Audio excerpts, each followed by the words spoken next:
ကဘာစားနဲ့ရိခါအဖွဲ့ကကိုကြီးဖို့ပြောတဲ့အခါမှာတော့လေရင်ပြန်ကိုခဲနဲ့ပေါက်ချင်လို့မရတဲ့အကြောင်းနဲ့ငကိုကလေးကတနေ့လို့တနေ့စားဘဝသမားလိုက်တွေမို့အချင်းကိုလူပင်ပန်းမှုမဖြစ်လို့တာကြောင့်ညှင်းဆန်မှုတွေရှိလာခဲ့ပါတယ်။ဆာဟာရာသက်ကနာရလို့ပြောရင်လူတိုင်းသိကြမှာပါ။လက်မုံတိုင်းတွေခဏခဏတိုက်တက်တဲ့ကဘာအခြေပြဆုံးသက်ကနာရလို့ပြောရင်လေမမှားပါဘူး။ဒီသက်ကနာရရဲ့တောင်ဘက်အချမ်းမှာရှိတဲ့စားကေရွာသားတွေဟာအစာအာဟာရရှားပါမှုနဲ့အလောက်ကိုင်းအခွင့်အလမ်းမမရရမရှိတာကြောင့်သူတို့ရွာလေးနဲ့နေတဲ့မြို့ကြီးပြကြီးတွေကိုထွက်သွားကြရပါတယ်။တချို့ဆိုရင်သူတို့သိချစ်တဲ့အာဖရိကမြေကိုစွန့်ပြီးတော့စပိန်နိုင်ငံကစိုက်ပျိုးရေးလုပ်သားတွေအဖြစ်နဲ့ခံယူလိုက်ကြရပါတယ်။သူတို့နားမှာရှိတဲ့ဆာဟာရာသက်ကနာရကလည်းသူ့တဘာဝအတိုင်းနေမြေချက်ထွင်လာလိုက်တာ6တွေအိုက်ဆက်တဲ့ရာသီဥတုနဲ့လေနေချမ်းတွေဟာရွာလေးကိုဝါမြူဖို့အတွက်ရာသသန်ပေးနေတယ်လို့ပါပဲ။ဒီအဖြစ်အပျက်ကိုအဆုံးသတ်ဖို့အတွက်ကုလသမဂ္ဂရဲ့ကမ္ဘာစားနပ်ရိက္ခာအဖွဲ့တစ်ဖွဲ့ဟာစာကေရွာလေးကိုရောက်ရှိလာခဲ့ကြပါတယ်။ဒေကနာရနဲ့စာကေရွာကြားကအမေခွက်လက်တွေမှာအမေဇုံတစ်တော်ရဲ့အစိပ်ပိုင်းတစ်ခုဖန်တီးပြမယ်လို့ကမ္ဘာစားနပ်ရိက္ခာအဖွဲ့ကပြောတဲ့အခါမှာတော့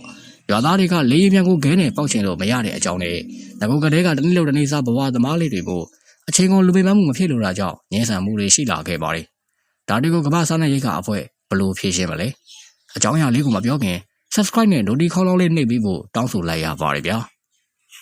ကမ္ဘာစားနပ်ရိက္ခာအဖွဲ့ဟာပထမဦးဆုံးအနေနဲ့ဒီရွာအနီးကမြေကွက်ရိုင်းတွေမှာလာချမ်းပုံမြေကွက်တွေကိုတူးစေခဲ့ပါတယ်။ဒီလိုနဲ့ရက်သက်တစ်ပတ်အနေငယ်အကြာမှာတော့ရေလုံလုံလောက်ဝင်နိုင်တဲ့လာချမ်းပုံ9500လောက်သက်ကနာရဆက်တဲ့မြေပြင်ပေါ်မှာပေါ်ထွက်လာခဲ့ပါတယ်။လာချမ်းပုံစိုက်ပျိုးရေးနည်းပညာဟာအပင်အတွက်အဓိကလိုအပ်တဲ့ရေတွေကိုထိန်းသိမ်းနိုင်ရုံနဲ့မကဘဲတဘာဝမြေဩဇာတွေကိုလည်းအဲ့ဒီနေရာကနေအလွယ်တကူလွှမ်းပါမသွားစေနိုင်တာကြောင့်တစ်ပင်တွေအတွက်အထောက်အကူပြုတာကိုတွေ့ရှိခဲ့ရပါတယ်။လာချမ်းပုံမြေချင်းတွေရဲ့ဘောင်းတွေပြိုကျမသွားအောင်အနီးနားကကြောက်စလေခဲတွေနဲ့စနက်တိုင်းတွေကိုဝန်းရံထားတာပဲဖြစ်ပါတယ်။ရှေးဟောင်းအယူဆွဲတွေနဲ့များစွာနဲ့အာဖရိကဒေသလေးဟာဒီနည်းပညာကိုကနအူးတွေရှိခဲ့တဲ့တုန်းကတော့အယူဝါဒအလွဲမှားများနဲ့အမျိုးမျိုးကောက်ချက်ချခဲ့ကြတာပါ။ဒါတွေကိုဂယုမဆိုင်ပဲစားနပ်ရိက္ခာအဖွဲ့ဟာဒီပင်စားပင်အတွက်အဓိကလိုအပ်တဲ့ရေအရင်းမြစ်ကိုအနှဲငယ်လှမ်းဝေးတဲ့စာဟဲမြစ်ထဲကနေပြီးတော့ရယူခဲ့ကြပါတယ်။တိရစ္ဆာန်တွေရဲ့ချီးတွေနဲ့ငကိုရှိနေပြီးသားမြေတွေကိုရောဆက်ပြီးတော့ကောင်းမွန်တဲ့မြေသေးတွေကိုလည်းဖန်တီးနိုင်ခဲ့ကြပါတယ်။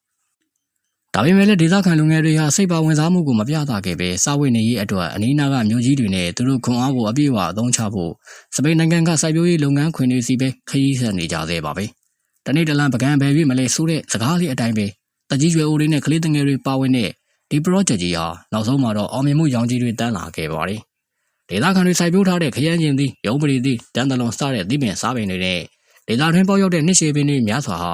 လာချမ်းပုံမြေကွက်လက်တွေမှာနှစ်အနှဲငယ်အတွင်းမှာပဲပေါ်ပေါက်လာခဲ့ပါတယ်။ဒီအချိန်ဒီအားလုံးကိုတွေ့ရတဲ့ဆာဟာရာသက်ကနာရကြီးကလည်းအခုဆိုရင်သူ့ရဲ့နေမြေတွေတစ်ဖြည်းဖြည်းနဲ့အသက်ဝင်စိမ့်လန်းနေတာကိုခေါ်ယူစွာငှက်ကြည့်နေခဲ့ရပါပြီ။စာကေရွာသားတွေကလည်းသူတို့ပိုင်တဲ့လယ်မြေတွေမှာသီးပင်စားပင်တွေကိုစိုက်ပျိုးရေးနဲ့မွေးမြူရေးကိုဦးစားပေးလုပ်ကိုင်နိုင်ခဲ့ပါပြီ။ဒီလိုမျိုးသက်ကနာရဆန်းတဲ့မြေမောင်တောင်စိုက်ပျိုးရေးအသိပညာတွေကြောင့်ပြောင်းလဲခဲ့တယ်ဆိုရင်ကျွန်တော်တို့တွေပိုင်ဆိုင်တဲ့မြေတွေမှာဆိုရင်ရောကျွန်တော်တို့လူသားတွေအားလုံးသီးပင်စိုက်ခြင်းကိုစားဝတ်နေရေးအရာမဟုတ်ရင်တော့တဘာဝလောကကြီးအတွက်လူသားတစ်ယောက်ရဲ့တာဝန်တစ်ခုအနေနဲ့သစ်ပင်တစ်ပင်လောက်တော့စိုက်တင်တယ်လို့ဆန္ဒပြုရင်းကျွန်တော်ရဲ့ဗီဒီယိုလေးကိုအဆုံးသတ်လိုက်ပါတယ်။နောက်ထပ်လာမယ့်ဗီဒီယိုတွေမှာဒီထက်ပိုပြီးစိတ်ဝင်စားဖို့အကောင်းတဲ့အကြောင်းအရာတွေနဲ့ကမ္ဘာတစ်လားကထူးခြားဆန်းပြအဖြစ်အပျက်တွေကိုကျွန်တော်တို့ရဲ့ channel လေးကနေအမြဲတမ်းတင်ဆက်ပေးနေဦးမှာဖြစ်ပါတယ်။သဘောကျတဲ့ဆိုရင်တော့ like နဲ့ subscribe လေးလုပ်ပေးကြပါဦးနော်။အဆုံးထိကြည့်ရှုပေးတဲ့မိတ်ဆွေတယောက်ချင်းစီကိုကျေးဇူးတင်ပါတယ်ခင်ဗျာ။